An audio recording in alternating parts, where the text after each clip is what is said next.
fam, welcome back to the channel. If it's your first time here, I'm Sister Anastasia Grace. Please do subscribe if you like truth videos or called conspiracy videos, and also please share the videos if you care, because this is what we're going to get into right now, saints. I have spoken about it before, so I'll be adding this video to the Undoctrinated series. That's a playlist I have here because I'm definitely going to go more into this topic.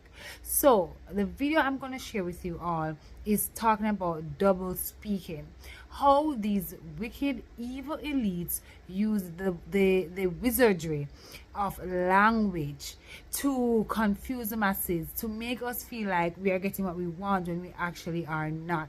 All right, so this initial video is a video that will basically be introducing this to those of you who may not know about doublespeak and just how the art of language and how they can use it to manipulate and to make people compromise their beliefs, compromise just so much. All right, and this is something that these politicians, that these Fortune 500, that these just all of these people that are at the top have been using, and they use it in their marketing, they use it in just everything. Because guess what, if you don't know, people, the masses that don't know this technology and this science are the ones that are falling victim to this. So this is just the first video, first part 1, introducing this to you all, because you know I don't only share conspiracy theories in quotations, share the word of the Lord, share inspiration from the Most High, yeah, but I also like to educate and edify the brethren, because the lack of knowledge, right, the lack of knowledge will cause a lot of people, a lot of believers to be deceived, to perish, and that is what we do not want. So I also want to give you all the knowledge. All right, so I have no need to come back after this video, because basically it's going to be very self-explanatory, and he's also going to show examples, right, of how they use this against the masses. And then of course we'll come back with other parts to this. Just I will definitely be looking at your feedback, see if you're interested, and then we can delve more into that as we go down the rabbit hole of how crazy, of how manipulated, of how evil this world is. It won't be only about this, but we are going to go into some things moving even more forward on this channel. So if you are interested, please remember to subscribe and share if you care. All right, so here's the video. Let's talk in the comments. I love you all. The Lord loves you. Jesus is Lord. Bye.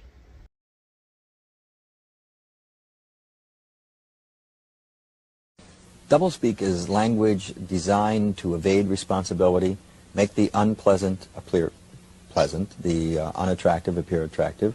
Basically, it's language that pretends to communicate but really doesn't. It is language designed to mislead while pretending not to. Doublespeak is not a slip of the tongue or a mistaken use of language. It's exactly the opposite. It is language used by people who are very intelligent and very sophisticated in the use of language, and know that you can do an awful lot with language. We should be aware of it so that we can at least be defensive and defend ourselves so that we're not misled through it. But secondly, there are times when we simply cannot tolerate this language. When we talk about important public issues of national policy, we should not use doublespeak as a nation. We should not use it ourselves. We should not allow the politicians who are speaking to us to use it. Language that way can be terribly corrupting in a society and can mislead all of us. And in a democracy that depends upon the active participation of its citizens, it can lead to cynicism and resentment and a withdrawal from the political process. Does that have anything to do with the reason why only 50% of the American people voted in 1988? I have a hypothesis that I would love to test, and I hope sometime to be able to do that. I would love to be able to track the pervasiveness of doublespeak as it grew, along with the decline in voting. Because the reaction I get to doublespeak from a lot of readers of the Quarterly Review as they write to me is, well, of course I know this language. I see it all over the place. I see it all the time. But, you know, what else can you expect from politicians? They all lie. They all use doublespeak. It is that cynicism which leads to there's nothing I can do about it, so people withdraw. Is it true that you can put sugar-free on a product and still have sugar in it? Is probably the one question I've been asked most often, because people simply can't believe that happens. How can it happen? Because sugar-free simply means they haven't added table sugar or cane sugar to it. They can add mannose, fructose, any of the syrup sweeteners, and still call it sugar-free. So, you know, when you eat something that's sugar-free, there's sugar in it. Oh, yes, and by the way, I found out in a radio interview when they had people in the audience calling in, a man called in and said, "Do you mean that there's sugar in there?" I said, "Well, yes, there's sugars in that food." He said, "Well, I'm a diabetic, and my wife makes sure she buys only the sugar-free." I said, "You can't eat those. You have to use only the dietetic, because that's governed by law. Sugar-free isn't." Here's a man who was threatening his health through this kind of false labeling. It was absolutely amazing. But the food, his novel, 1984, addressed the importance of language in society and the control and manipulation of language to control and direct society. I think the most important point in 1984 is that power grows not out of the barrel of a gun. Power grows not out of the thought police and rule by terror. It grows out of the power of language in that novel. What is reality? Reality is not external. Reality exists not in the mind of the individual, which soon perishes, but in the mind of the party, which is collective and immortal. What the party says is reality is real. And how else can the party do that? Except by language. Party has taken control of language and has taken it away from the individual. And that's the power, because those in power who control language control the way we see the world. See, any politician in power starts using doublespeak. The Democrats did. Right? I love Jimmy Carter's comment on the failed raid to free the hostages in Iran. He called it an incomplete success. He did that without even thinking about it. He was just automatically using that kind of language.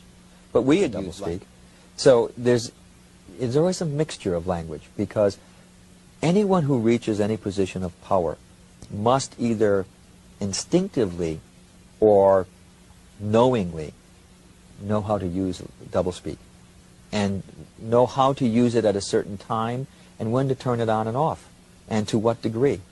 You can simply track that in anyone's in the rise to power. I'm trying to think of the great Spencer Tracy movie. It's a classic film where he's running for president. He's the ordinary man who gets caught up in the presidential race, and he becomes a national hero. And one of the things they do in the movie is show that as he moves closer to getting the nomination, he starts using more and more of what we would call doublespeak. Until finally there comes a scene at the end of the movie when he gets so disgusted with what he has become that he quits the race.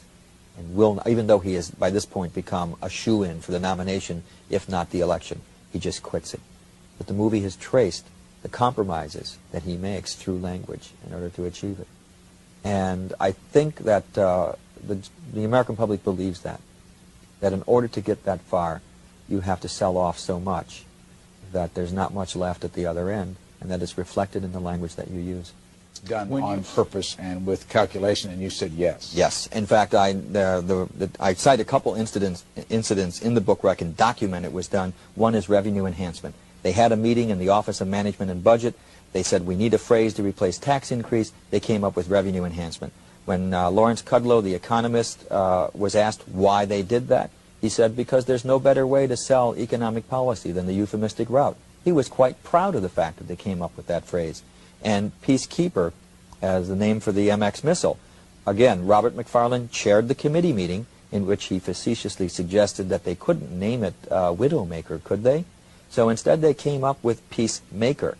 But later, President Reagan misread his cue cards and said Peacekeeper. And since it was a televised speech, it became the Peacekeeper. And it was a name that was deliberately designed to make a nuclear missile sound nice. Does it work? Yes. Oh, of course it works. I mean, most people don't hear it. They will hear some of it, but not all of it. One of my favorite examples from this past year is the Resource Development Park that they were going to establish in Kansas City, until the good folks in the neighborhood where they were going to put the park asked, what is a Resource Development Park? Do you know what a Resource Development Park is? In Kansas City, it's a dump. They were going to put a dump in their neighborhood until somebody asked what it meant. They deliberately invented that phrase to try and slip a dump into the neighborhood without anyone noticing it.